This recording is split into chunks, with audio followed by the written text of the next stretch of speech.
Jadi Kak Rafael dan Luna menikah? Tanya Gisel pada pria yang sedang memijat kakinya yang mulus dan putih itu. Haikal yang menawarkan diri untuk memijat kaki Gisel, padahal Gisel meminta memanggilkan tukang pijit saja karena merasa kakinya pegal. Namun saat mendengar tukang pijat di kampung ini laki-laki, Haikal tidak jadi memanggilnya. Dia tidak rela ada yang menyentuh istrinya selain dirinya. Iya, mereka nikah siri dulu malam ini. 2 minggu lagi resepsinya.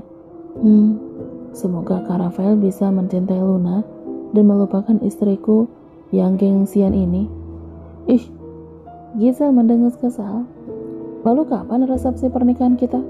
Tanya Haikal. Kini pijatan di area betis itu malah pindah ke paha dengan menyibakkan roknya. Ih, daerah sana gak pegel, protes Gisel. Aku rasa tidak perlu ada yang resepsi. Buat apa juga? Yang penting status kita sudah sah.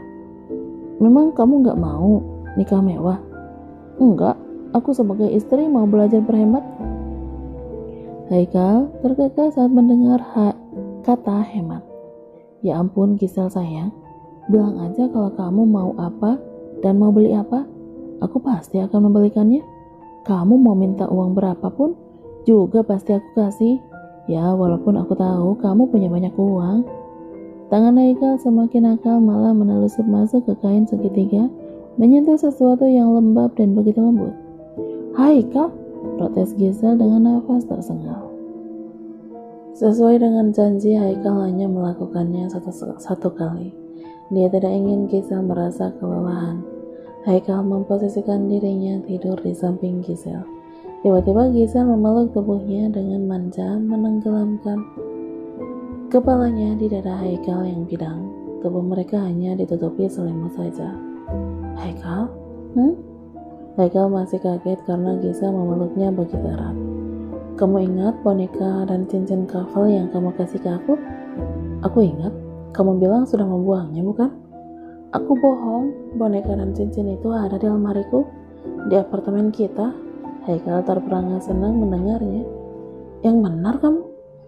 Iya, aku memang pernah berniat menyimpannya ke gudang, tapi rasanya tidak rela.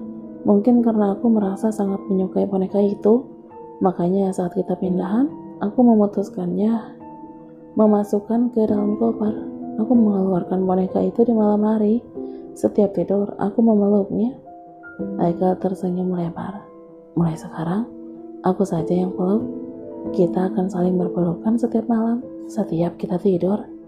Gisel menganggukkan kepala. Dada bidang itu membuatnya sangat nyaman. Gisel semakin menenggelamkan wajahnya di sana.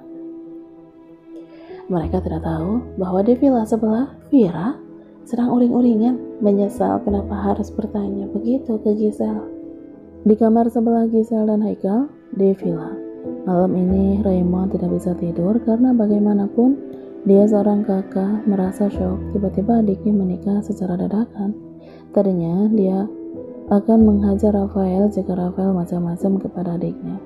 Tapi mamanya menjelaskan dengan panjang lebar bahwa di antara mereka tidak terjadi apa-apa. Mereka hanya ingin menikah siri dulu untuk menghindari hal-hal yang tidak diinginkan, dan mamanya juga berharap Raymond bisa menikah sebelum diadakan resepsi untuk adiknya dan Rafael. Raymond masuk ke kamar yang ditempati Bella. Rupanya Bella lupa mengunci pintu. Raymond tersenyum melihat Bella yang tengah tidur. Walaupun dia sedang tidur, tapi dia terlihat sangat cantik. Raymond membaringkan tubuhnya di samping Bella dan memeluknya. Bella mengerjap saat merasakan ada yang memeluk tubuhnya.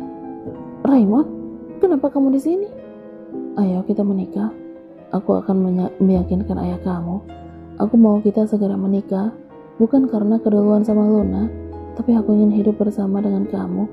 Kita kan bertetanggaan, paling cuma pindah tempat aja ke apartemen aku.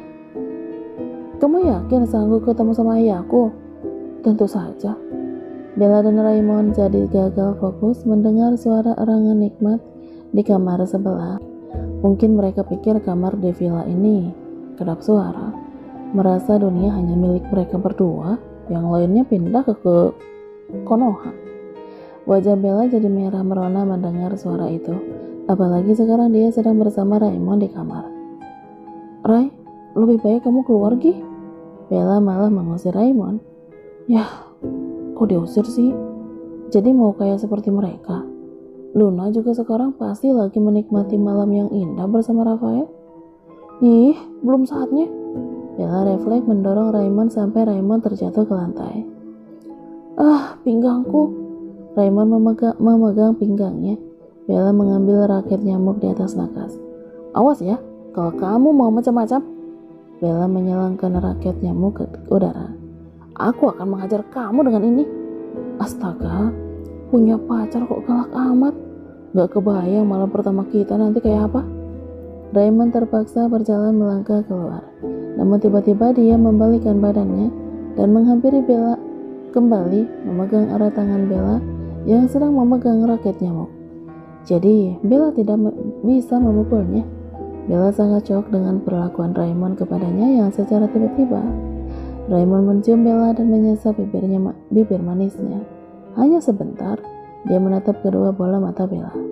Selamat malam, semoga memimpikan aku agar mimpi kamu menjadi indah. Setelah berkata begitu, Raymond pun pergi dari kamar itu. Raymond ingin memperlakukan Bella dengan cara istimewa. Karena itu, dia akan terus bersabar untuk tidak melakukan di luar batas. Walaupun rasanya sangat sulit setiap bertemu Bella, dia harus berkelahi dengan hasratnya sendiri. Bella hanya terpaku mendapatkan serangan ciuman dadakan itu. Sementara itu di kota A, malam ini Rafael pulang membawa Luna ke rumahnya. Kejadian beberapa menit sore itu malah mengikat dirinya yang kini telah menjadi suami Luna. Rasanya seperti mimpi buruk. Bagaimana bisa dia menjadi seorang suami saat ini? Begitu juga Luna, dia sangat tidak menyangka gara-gara dirinya mabuk, dia harus menjadi istri dari seorang yang dianggap paling menyebalkan di dalam hidupnya. Sial banget nasibku, gerutu hati Luna. Tante, kalau boleh tahu kamar Luna di mana ya? Tanya Luna kepada Karin dengan polosnya. Karin malah terkekeh. Ya di kamar Rafael lah, kalian kan suami istri sekarang. Rafael dan Luna terkejut mendengarnya.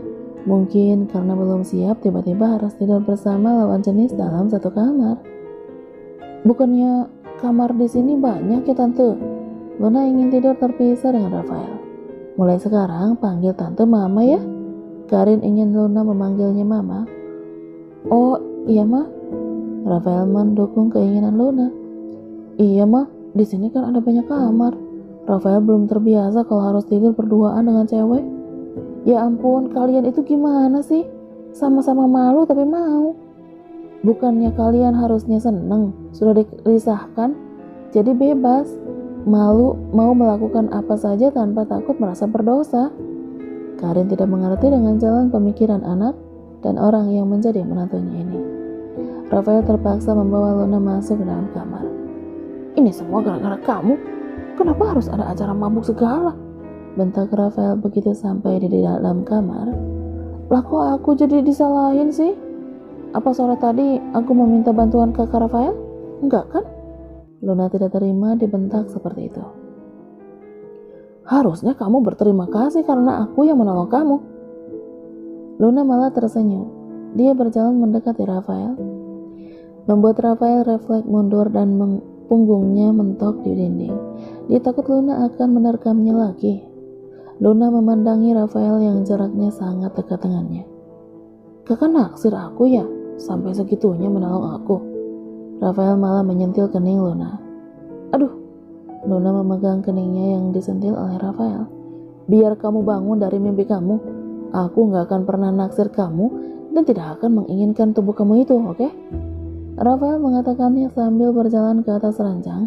Dia meletakkan guling di tengah kasur. Jangan sampai melewati batas. Harusnya aku yang bilang begitu. Luna langsung rebahan di atas kasur bagian kanan. Dia sudah sangat mengantuk gara-gara pengaruh alkohol. Sementara Rafael membaringkan tubuhnya di kasur bagian kiri. Dia menatap dengan tajam ke arah Luna yang sedang berbaring di sebelahnya. Walaupun hanya terhalang guling. Awas ya, jangan mencari kesempatan dalam kesempitan jika aku tertidur nanti. Luna menghela napas. Kenapa kakak nggak tidur di sofa aja atau di lantai gitu? Kak Rafael kan cowok. Lah ini kamar aku, masa aku harus mengalah? Kenapa nggak kamu saja? Rafael tidak ingin mengalah. Ih, aku nggak pernah tidur di sembarang tempat. Luna juga tidak ingin mengalah. Akhirnya mereka tidur dengan saling membelakangi. Rafael jadi teringat dengan perkataan Luna yang memanggilnya Kuyang. Rafael malah yang melanggar. Dia melewati guling itu dan membalikan posisi Luna yang sedang membelakanginya. Luna terpekik kaget saat Rafael membalikan badan. Dirinya langsung berada di bawah Rafael. Kak Rafael? Luna menatap Rafael yang kini berada di atasnya. Jantungnya dak-dik-duk-der, tidak menentu. Rafael menatapnya dengan sorot mata tajam pada wanita yang ada di bawah kungkungannya. Kenapa? Waktu kamu mabuk memanggil aku Kuyang? Luna mengerutkan dahinya. Dia mencoba mengingat apa saja yang diucapkan Luna pada Rafael pada saat dirinya sedang mabuk. Luna menutup mulut dengan tangannya sambil membelalakan mata begitu mengingat semua yang telah dia ucapkan kepada Rafael, bahkan mengingat saat dia menjewer kuping Rafael, mencubit pipi Rafael, menjambak rambutnya, bahkan hampir menodainya. Astaga, apa yang telah aku lakukan? Luna membulatkan matanya menatap Rafael yang berada di atasnya. Jantungnya berdebar-debar saat mengingat ciuman panas mereka. Luna memanggil Rafael Kuyang karena menurutnya Kuyang adalah hantu yang paling menyeramkan baginya. Makanya Luna tidak sanggup menonton film yang bertemakan Kuyang. Begitu juga Rafael. Saat Rafael marah kepadanya, begitu sangat menyeramkan, makanya dia berharap secepatnya papa dan mamanya berhenti menghukumnya dan menariknya ke perusahaan keluarga. Kenapa kamu menyebut aku Kuyang? Jawab. Rafael mengulangi pertanyaannya karena tidak dijawab juga oleh Luna. Aku merasa tidak nyaman. Kenapa bertanya padaku harus dengan posisi seperti ini? Karena aku ingin kamu bicara jujur. Kalau tidak, aku akan memberikan pelajaran kepadamu karena sudah berani kurang ajar padaku saat kamu sedang mabuk dan sudah menggodaku. Rafael mengatakannya dengan nada dingin. Tenggorokan Luna terasa kering memikirkan hukuman apa yang Rafael berikan kepadanya. Kuyang itu kakakku sayang. Iya, kakakku sayang. Luna berhenti menyengir karena sepertinya Rafael tidak mempercayai ucapannya. Ya itu cuma singkatan aja. Kak Rafael itu kan sudah aku anggap kakak sendiri. Jadi aku memanggil kakak Kuyang. Kakakku sayang. Jadi begitu kan? Kak Rafael orangnya baik, ganteng, tajir, keren, rajin menabung. Pokoknya dambaan semua wanita. Rafael tersenyum sinis. Posisi dia sama sekali tidak berubah. Separuh badannya berada di atas Luna. Bagian bawahnya tidak sampai menindihnya. Kamu pikir aku anak kecil yang bisa percaya saja sama kamu? Berani sekali kamu menyamakan aku dengan hantu. Rafael mengatakannya dengan nada membentak. Luna paling tidak suka dibentak. Ya itulah Kak Rafael, orang yang paling menyeramkan yang pernah aku lihat. Bisanya main bentak aku begitu saja. Makanya aku kayak uji nyali tiap bersama kakak. Pantas kan kalau aku menyebut kamu Kuyang? Rafael marah tertawa kecil. Dia sangat tidak terima dipanggil makhluk paling menyeramkan seperti itu. Dia memegang wajah Luna membuat kedua mata mereka bertemu. Coba perhatikan wajahku. Aku sangat tampan, bukan? Luna merasa terhipnotis. Dirinya memang mengakui akan ketampanan Rafael. Dia menganggukkan kepala membenarkan ucapan Rafael. Karena itu, mulai hari ini, save wajah tampanku di otak kamu. Biar kamu tidak seenaknya mengataiku makhluk menyeramkan itu. Percaya diri sekali dia. Gerutu hati Luna. Dan satu lagi, di dalam pernikahan kita, untuk sementara kita pura-pura biasa saja di depan keluarga, tapi di luar dan di kantor, kita sembunyikan status kita. Biar nanti kalau aku siap, aku akan membicarakan hubungan kita yang sebenarnya pada keluarga, agar kita bisa berpisah tanpa harus menyandang status duda dan janda. Karena kita hanya nikah siri saja, belum terdaftar di negara. Karena itu jangan sampai ada satu orang pun yang tahu selain keluarga. Rafael mengatakannya dengan nada mengancam. Di dalam hidupnya tidak pernah terpikirkan untuk menikahi gadis kekanak-kanakan seperti Luna. Biarpun dia tidak bisa mendapatkan Giselle, setidaknya dia menikah dengan gadis yang bisa bersikap dewasa. Karena itu jangan menggodaku lagi, kamu bukan tipeku. Setelah mengatakan itu, Rafael langsung memindahkan posisinya kembali, merebahkan posisinya di sebelah kiri di ranjang kebesarannya. Entah kenapa Luna merasa sedikit sakit hati mendengarnya. Apa dia tidak ada bagusnya di mata Rafael sampai memperhatikan sikapnya yang seolah Luna sama sekali tidak menarik untuknya. Oke, Kak Rafael juga bukan tipeku. Luna tidak mau kalah. Walaupun dia merasa kenapa rasanya begitu menyakitkan saat mendengar perkataan Rafael itu, dia meyakinkan hatinya kalau dia tidak mungkin memiliki hati kepada Rafael. Namun sayangnya malam ini Rafael tidak bisa tidur. Mungkin karena ini pertama kalinya dia tidur dengan seorang wanita, walaupun jarak mereka hanya terhalang guling saja. Padahal ini sudah jam 12 malam, dia tidak bisa tidur sama sekali. Malah teringat kejadian sore panas dia bersama Luna. Astaga, pikiranku kotor sekali, gumam hati Rafael. Entah kenapa dia merasa menyesal bilang kepada Luna tidak akan menyentuhnya jika tahu dia tidak bisa move on dari kejadian sore itu. Cinta atau tidak, yang namanya lelaki normal wajar saja jika dia memiliki hasrat tersebut. Karena tidak bisa tidur, Rafael bangkit dari tidurnya. Dia memilih memainkan ponsel, siapa tahu dia bisa melupakan kejadian sore tadi. Rafael mengerutkan dahinya begitu tahu ada pesan dari Raymond. Rupanya Raymond mengirim pesan kepadanya 3 jam lalu.